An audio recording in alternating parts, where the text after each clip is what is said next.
Welcome everybody to another great episode of Real Life Matters, and I'm your host, of course, DBoss. I have somebody here today that's been soaring. There's a lot of buzz all over the place. It's regarding children's and books and series, and oh my gosh, it's just going crazy up here in Canada with this this book series. So I have a lady who is the author, and she's the children's series creator. And with no other further ado, I'm going to introduce Lisa Lallouz. Hello, thank you for having me. That was a beautiful intro. Thank you.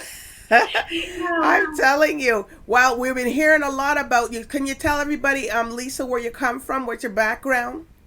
Oh my gosh. Well, which one? Well, anyone. We know you all live in Canada. Yes. So I have a really mixed background. My father is actually born in North Africa. Oh, okay. Yeah. Surprise. And my mother's European. And they were immigrants to Canada. I am born in Montreal. Oh, I'm from Montreal too. Yeah. So there you go. Do you speak French? Yeah, I speak French. Yeah, I understand. I speak French. We have to. But down there you had to. But, when you come away from there, you lose a little bit. So you had to. Yeah, it's true. You had to. It was forced. Yeah. But I was raised in New York, actually. I mean, for my early years. And then we came back to Canada. So I'm a little bit all over the place, but it's awesome. And now I'm in amazing Ontario. I love Toronto a lot. Yes. Yeah. Yes, and and you're doing so much great things. Like I'm hearing about all this great stuff you're doing, and you're writing these books. Like, what inspired you to do a children's series? Okay. What inspired me? Yeah, That's such a loaded question. So it goes back, but I'll make okay, we'll go back and take it back. Okay. So I was working in daycare, and the community that I was working with was an at-risk, vulnerable community, and the kids would come in with all kinds of stories. Talking about divorce, death, grief, but they didn't say it that way. They would say things like, dad pushed mom, or the police were there, or grandpa died, like these really old statements. And I was young. I was just an assistant. And everybody, I would like, oh, what do we do? And then I would notice that everybody, my teachers, my superiors, would kind of ignore or pretend they didn't hear. Because they didn't know what to say. And this is it's not pre-Oprah. Oprah started, I think, around 86. So it was like a couple of years into where he started to become acceptable to talk about anything emotional or private, right? Right. So I just couldn't ignore the kids, and I didn't know what to do, and I kind of pushed, and I was told the options were call the social worker, which you didn't want to do. What do you do? So I made up stories and characters to try to stay under the radar from my superiors. And at least have something to share with the kids when the subject would come up. So I would sit with them and I would tell them these fantasy stories about, a little clown who was going through divorce. Or I would use, the characters I created to bring things up. And, I wasn't a professional, but I can tell you that the kids really responded well. They were happy, and it just, I saw the value. I saw that there was something, right? And I always said, okay, this is something I want to do. And I went to study social work because I thought, I'm going to change everything. I won't be like the system or other social workers. You'd be at a different one. People want to call me. Well, But so you studied that in Toronto, I or? studied at McGill University. Oh, okay, Montreal. Okay. Yeah, in Montreal. And I got lost. I forgot about these dreams I had and these intentions I had. And it wasn't until years later when my marriage ended, and it was unexpected for me and my children, and it was very difficult for us. Wow. And yeah, and I was crushed. So in that grief, and I had my daughter was quite young.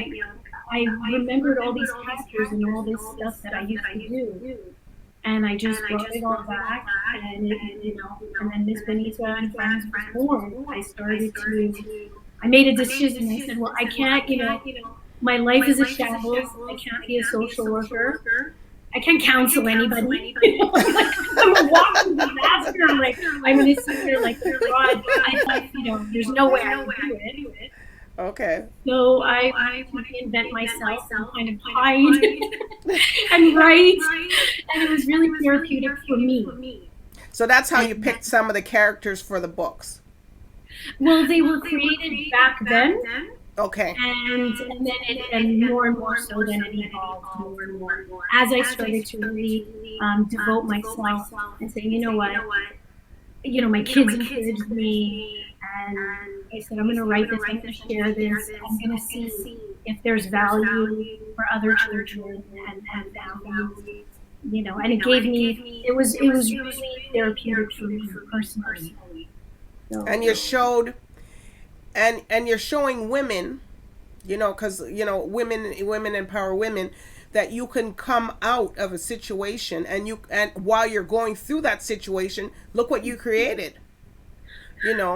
Yeah, I mean, I'll be honest with you. It's so nice. I'm nervous. I'm scared. No, it's okay. I was in a rough spot. For me, right? I was waking up every day, and I didn't know how or if I was going to make it even through the day.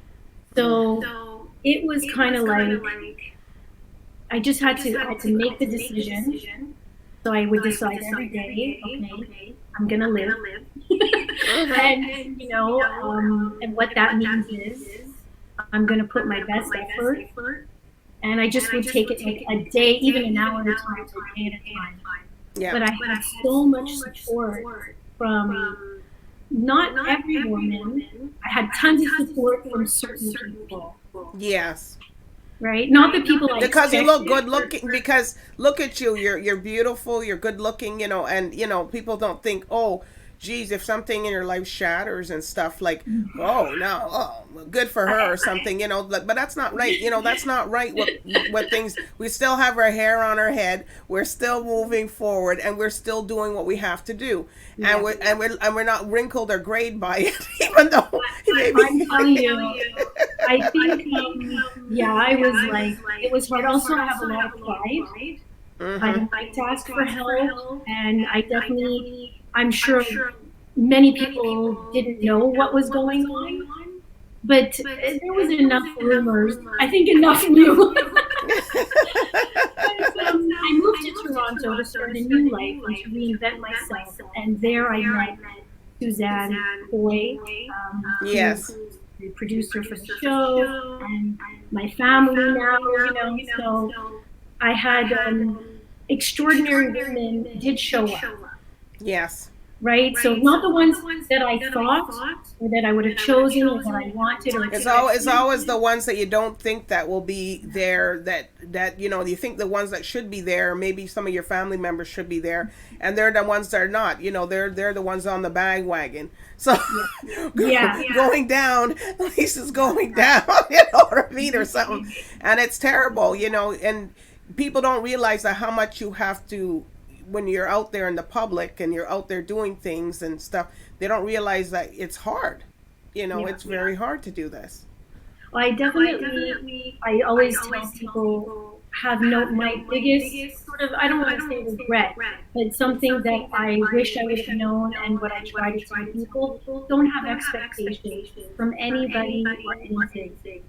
You know, whoever shows up, be grateful, but don't get stuck in the, you know, the insult or the hurt of who you thought would be there, you know, stuff like that. Yeah. Well, this is Lisa Lallouz's story. And this is what made you to bring you to what you are today. Yeah, definitely. And that's, you know, and this, a lot of people, you know, by you telling this what happened, you know, so somebody out there that's going to say, you know, this happened to me.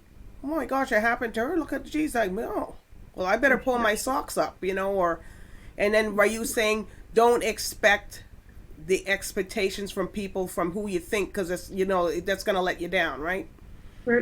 In my case, yeah. Well, it's probably in a lot of people's cases too. For sure. And life is so much better when you don't have expectations. Mm-hmm. I realized, my God, who do I think I am?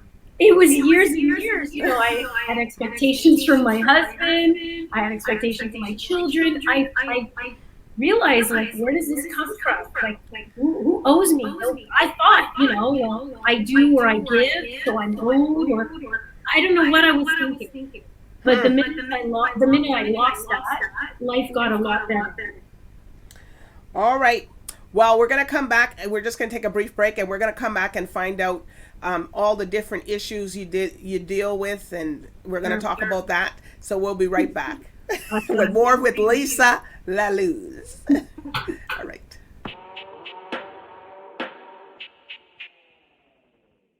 Looking for a TV show that brings you a raw, uncut, unbiased opinion?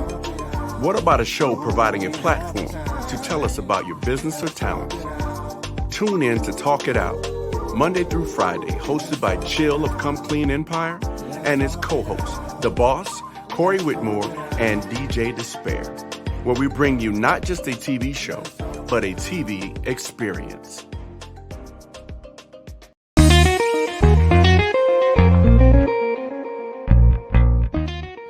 Welcome to Real Life Matters. I'm your host, DBoss. Real Life Matters is a power-packed, inspired program that brings you real people with real matters. If you're a company, brand, or artist, we will take you to the next level. Watch Real Life Matters Monday to Friday right here.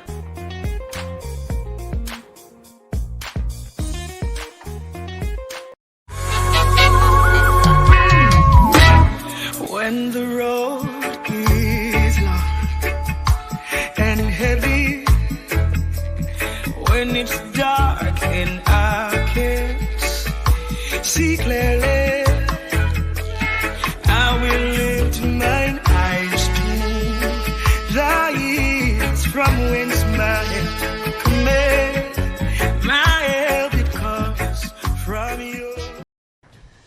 Wow! Go ahead. No, you go ahead.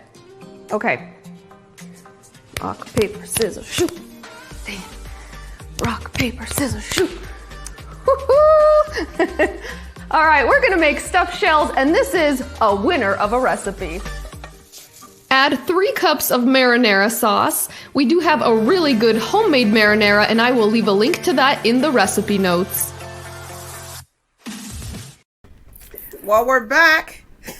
Everybody, we're back here with Lisa Lallouz, the author and the creator of the Miss Bonita and Friends series. Well, I'm telling you, so we want to know, you know, when you come up with the different, like, death, you deal with death, you deal with grief, you deal with anger, you deal with so many different topics. Like, so how do you relate that?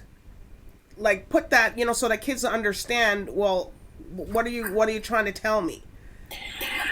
Yeah, those are heavy subjects that we're talking about. And that was,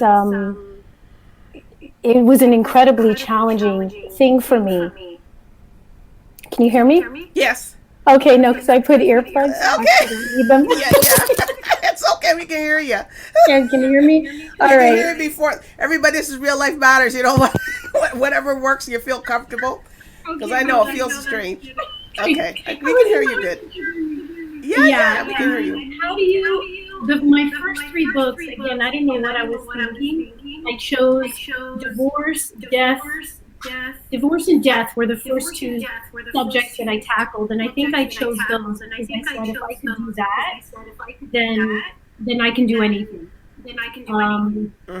So really, it came from my experience. Like kids would ask questions. Kids would talk about it. Children did have a relative or a pet that had passed away.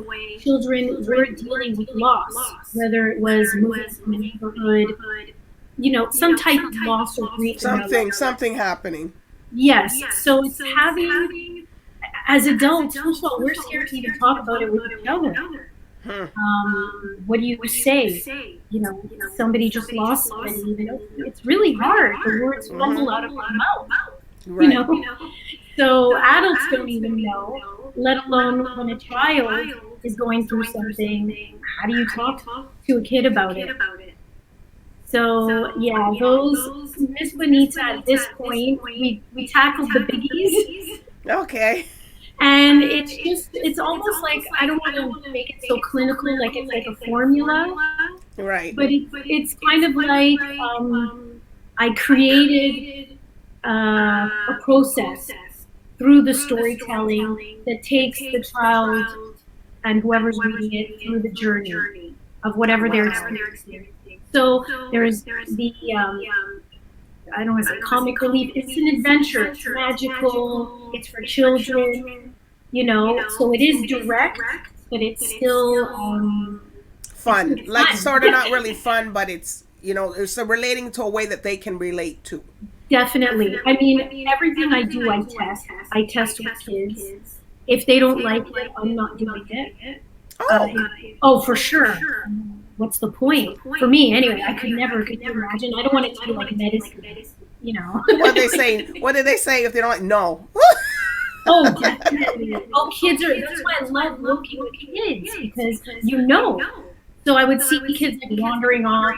Okay, I lost their interest. So, you have to be really animated, and the characters have to be really the type that just kids, it's almost like an X factor. I can't explain it. I don't know why they like what they like, but they know what they like. And it's usually what adults don't like. Well, we're just going to show this brief little clip of what you guys do, right? So we're okay, I don't know what Suzanne gave you. I don't know, but we'll see what. Well, we'll see. Well, we'll see. Hold on. Okay.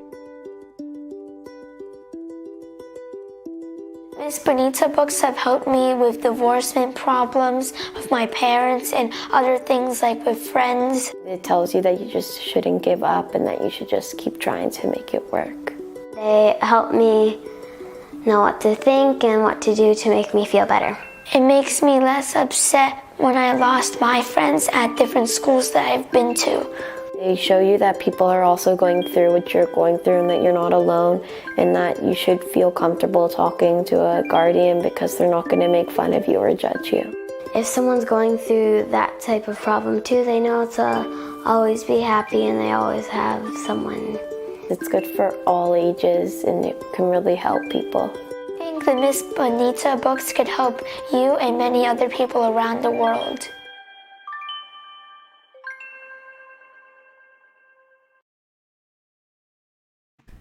Yeah. Well, you know that one?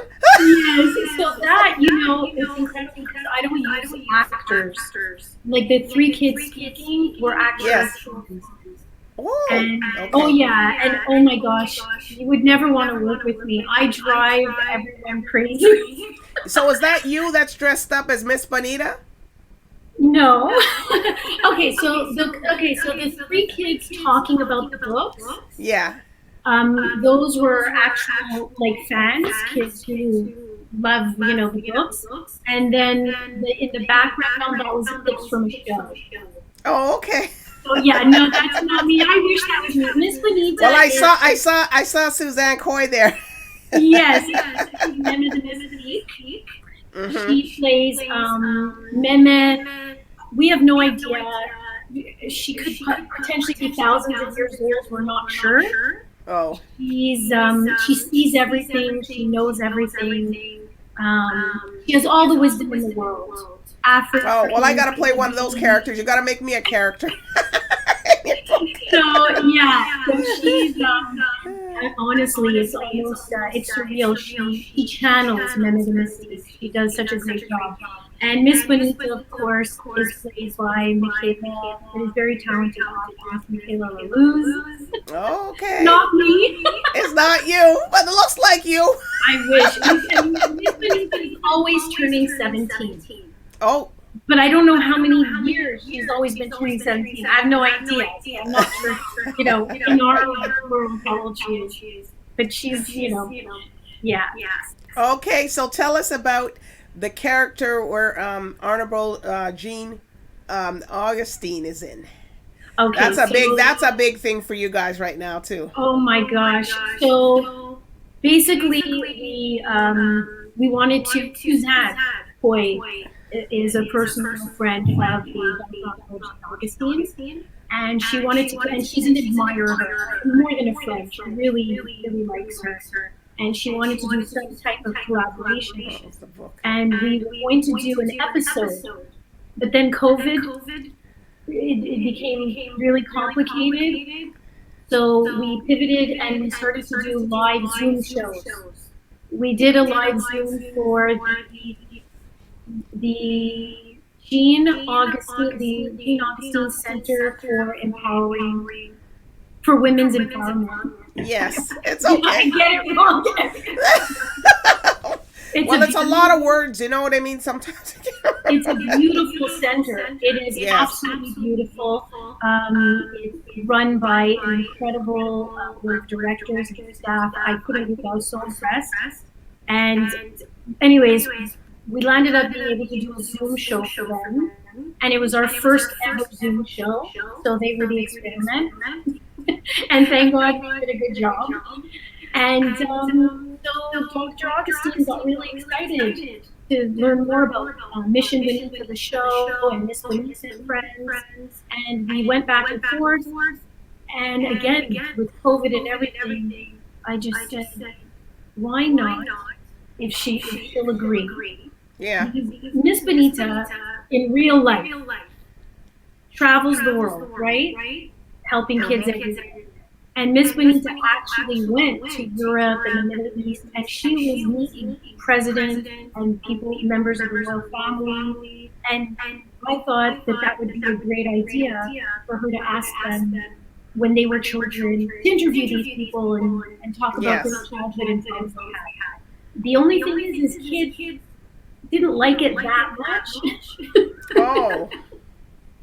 Adults might like it, but so I didn't know how to spin it. I had to think of a way. Anyways, I thought with the books, and Dr. Augustine was willing to take the risk to be the first to have it inspired by her story, where little Jean, Miss Bonita and friends go on a magical adventure to help little Jean, who lives on a magical island somewhere, solve her challenge, solve her problem.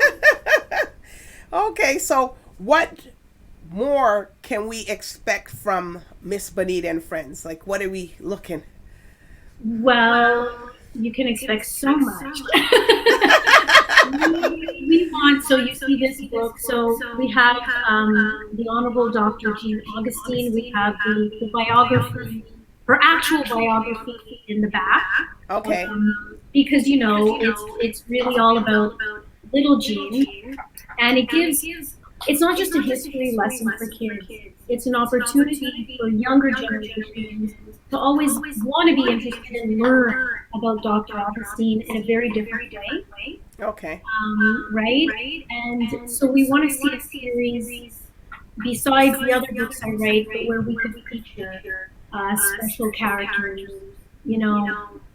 I won't say who. We have some very interesting people who are really excited about the project, celebrities, politicians. Wow. Yeah, but my reason for using them is not because, yes, they are a role model, of course. But my real reason is to show children, you see this person, they went through divorce, they suffered grief. So I'm not saying that that child needs to be president. Not every kid wants to be president. Right. He might be happy doing anything, whatever job he wants. But it's to know that even this king or prince or president went through divorce or went through, a very bullying or a challenge, just like me. Right. So it's bringing down that person, actually. Well, when we come back, we're going to take a move when we come back. You're going to tell us where they can get the book and your shout outs. So we'll just take a brief moment. Thank you. Okay.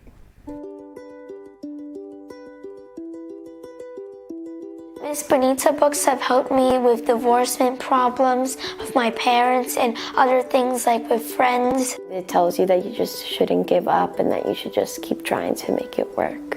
They help me know what to think and what to do to make me feel better. It makes me less upset when I lost my friends at different schools that I've been to. They show you that people are also going through what you're going through and that you're not alone and that you should feel comfortable talking to a guardian because they're not going to make fun of you or judge you. If someone's going through that type of problem too, they know to always be happy and they always have someone. It's good for all ages and it can really help people. I think the Miss Bonita books could help you and many other people around the world.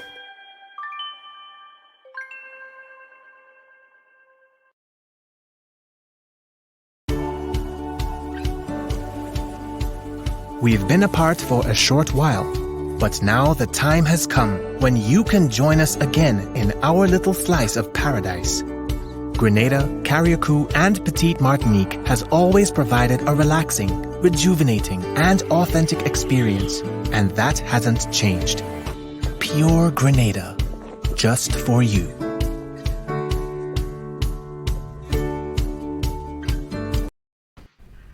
Oh, we're back. It's like Grenada. I played the Grenada. And that's something that's so important. One thing I just want to mention, working, that I had the luck and the merit to work with Dr. Augustine, is to see books that are more representative, that are diverse, that are inclusive. So for many children around the world, it's going to be their first time. There's kids in Poland that are going to have this book, and they've never been exposed to this community or this culture or what seems to be, it's magical, little Caribbean island and Dr. Jean Augustine. So it's beautiful in that way, and it's essential that we see more. I'm not trying to this book, other books, but it's very important that we have this material available to kids. All right. So Lisa, I want to thank you for sharing your journey with us. Thank you so much. Your journey. Woo. Thank you. And I'm going to have you come back when you have your other book on. For sure. I'll be so And happy. I want to be a character in the book. Oh, for sure. DBoss. I have a big story behind me, so That's amazing. Oh, we would, that's the thing. We want everybody to participate. And the book, you can get it now on Amazon. Mm-hmm. And just watch out for us. We're trying to make everything accessible and free for everybody. A YouTube show, and just give us a like, love us, and we'll love you back. Like them. Follow me, follow them, DBoss_1. And I thank everybody today for tuning in today for this special journey story of Lisa Lallouz, of Miss Bonita and friends. All right, Thank so you bye very for much. now, everybody. Bye.